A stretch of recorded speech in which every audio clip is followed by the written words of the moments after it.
Ang iyang alaga. Ha? Kung manawag lang sa kaya, hindi ka na nga ikaw ginatawag niya. Tapos na makabi.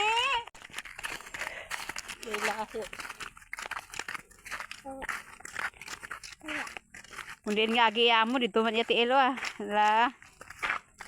Lapit lang yung balay mo to, no? Ara na sa unsan no? Diyos ko, mabibuilan kita sini. Ang tawag hingagaw mo sa lasig man niya lakat si amo. Lasig man niya lagan. Oh, lagan pa sa.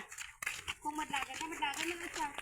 Ang iba niya ido ang alaga, pero imo niya kakakanding. Ito. Ang lain sini kundi ni sa kadite. Ito. Goat na iya. Ha? Goat. Goat na yan, diya. Putol-putol man sa balay nyo. Lugod ano ka kaya? Pampay ka ka. Na, katingog na kanding, bala na niya lapit ni sugat na sa si alaga.